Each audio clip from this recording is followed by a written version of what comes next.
My guest at this time is Jarrett Stepman. He's an editor and commentary writer for the Daily Signal, which is affiliated with the Heritage Foundation. He's also the host of the Right on History podcast.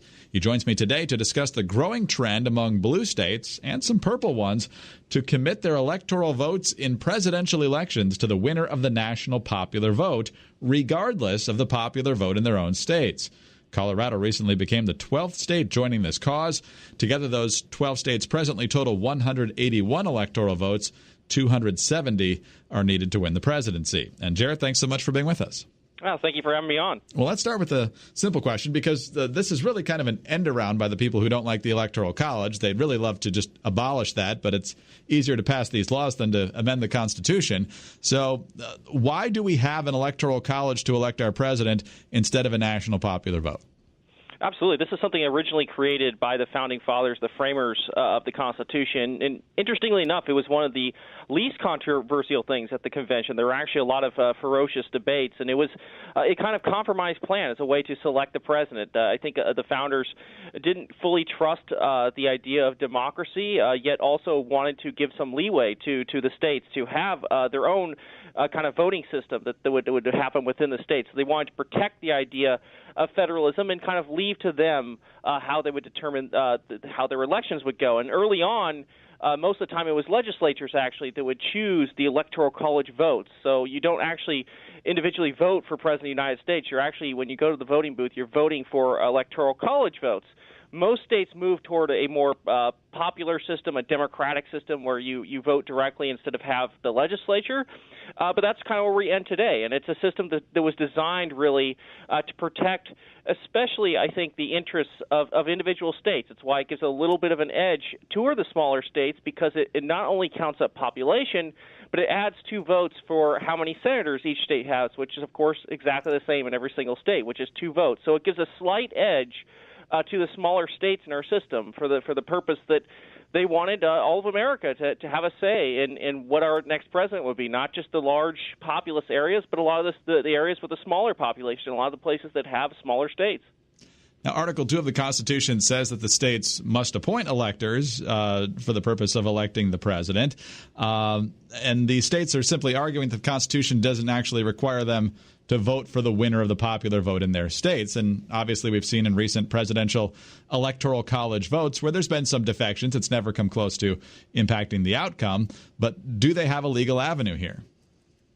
Yeah, well, I think it's interesting because, of course, there are such things as the kind of faithless electors, and they're kind of an unusual thing. Of course, a lot of the elections, they go by party, and usually they're pretty faithful to whoever the candidate is. I think there is a huge problem with, I think, this particular idea right now, this kind of national popular vote compact, and that it does try to go around, I think, the Constitution. It tries to essentially attach the electoral votes to the popular vote, which I think is very interesting. It's in some ways it's kind of anti-democratic because it's actually attaching a democratic vote that doesn't have to do with the state. So if you're, for instance, a state like Colorado, which just passed this law, and your vote in the state was overwhelmingly for, let's say, the Republican, and the country voted for mostly, or even by a small margin, for a Democrat, your essentially votes will be thrown to whatever that majority is. And I think that there are certainly issues here, especially constitutionally. I think in particular Article 2, Section 1, which lays out very clear rules about how the Electoral College is constituted, I think that will be a serious challenge for them, especially at the Supreme Court level, where we had even Justice Ruth Bader Ginsburg, who doesn't really like the idea of the Electoral College, but has even stated that she believes it would require a full constitutional amendment to get rid of. This is kind of their way to try to get around that, and I think ultimately if it does go into effect and they actually hit that 270 vote threshold, I think you're going to get some very serious challenges in the courts. A couple different follow-ups here. You mentioned that this was one of the least controversial aspects of the Constitutional Convention, so is there much in the Federalist Papers about what the founders wanted here?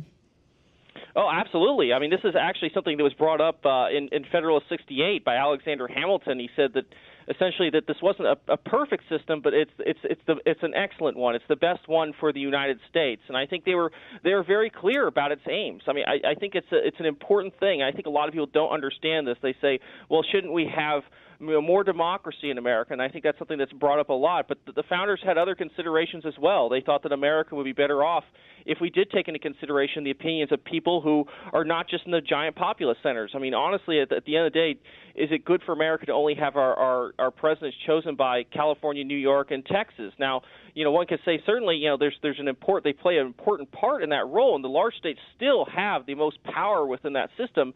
But we want to get the opinions of people from Iowa, farmers from Iowa, count too in our system, and it's important so that it forces presidents to create essentially a broad-based majority, not just a single interest, but one that really takes in the opinions of people who have very diverse interests across this country. And that's an important thing. I think that's something that the founders wish to preserve, and something that this national popular vote idea really obliterates that and changes fundamentally our system. It upends it. It makes it something that the founders wouldn't recognize.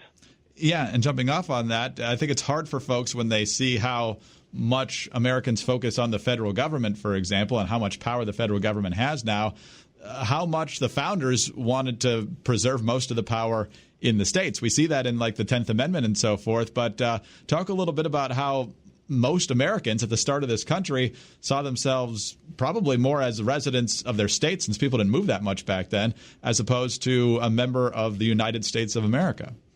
They certainly did, and that's something that I think was more stressed at that time. I think it's an important lesson for us today, because I think the founders, and they did have some differences of opinion, how powerful that the federal government should be. I mean, there were some that practically thought we should have no federal government at all. I mean, they were so extreme on this issue.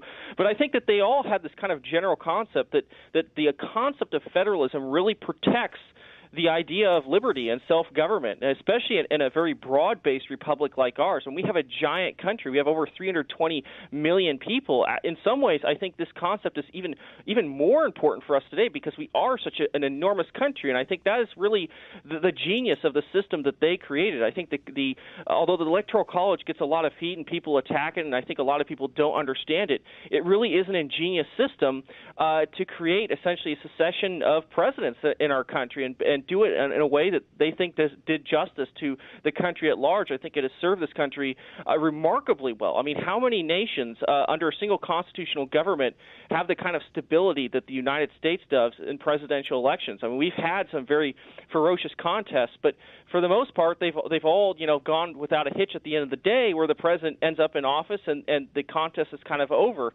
I think that abolishing that system is actually an incredibly radical move, and would I think create a lot of mischief in our system, and certainly undo a lot of stability. I think there are a lot of complications that people haven't really thought of that could actually do a lot of damage to, I think, the strength of the republic.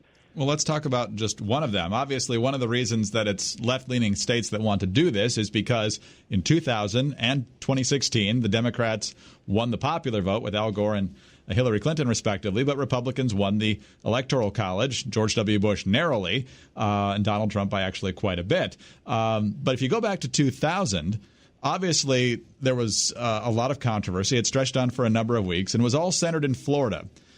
If this other system were in place and was up to the popular vote rather than the electoral vote, what would that have looked like in this country? Well, it would have been a giant national nightmare. I mean, even beyond what it was. I mean, this would have looked like essentially a mass national recount. I mean, it was so bad as it was in Florida itself.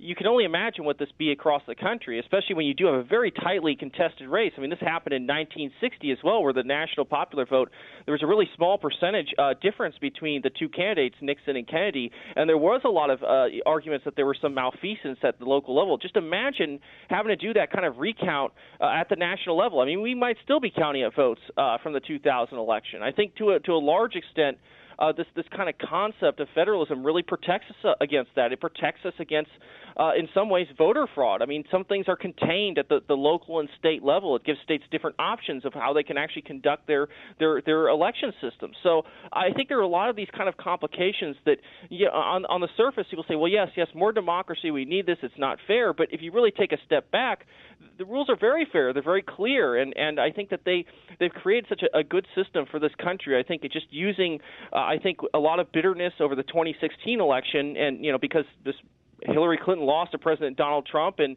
election where she lost a lot of states that had gone blue for a long time, I think in part because of some strategic failures to appeal to those voters.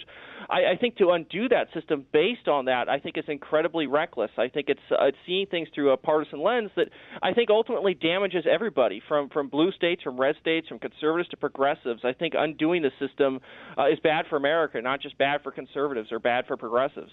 Exit question for you, Jarrett. Which concerns you more, the fact that this seems to be a direct response to the fact that the Democrats haven't won a couple of recent elections that were very close, or that it goes back to what we talked about in the beginning, and that civic education is sorely lacking now as in terms of folks understanding why we have the system we have? Yeah, I think that is a huge problem with this, and I think it really is a lack of civic education. I mean, the Electoral College is a very basic element, and I know in some cases it's a little hard to understand, but this is something that I think Americans need to be informed about. I think that if they do take a step back and they don't just take this idea, people just kind of throw this word, democracy around without any really attaching any deeper meaning to it. I think when you take a step back and you look at the Federalist Papers and you actually read what the founders said, I think the system becomes much more clear. To me, it's very obvious what history has said about our system, which is it works very well, and it's not one that should just be upended because, of course, of these partisan battles of today. So I think these two issues kind of run together. People see that the partisan failures, and because a lot of them don't have that civics education, they're willing to take the novel and the new, which, of course, is why we have an amendment process that slows these things down, that this national popular voter compact really tries to go around, unfortunately. Jarrett, we'll be watching. As we said, they're not quite to the majority yet, and even if they do, they'll get some major legal challenges that even Justice Ginsburg would be on the other side of it appears. So we'll see. Thank you very much for your time today. We appreciate it. Thank you so much.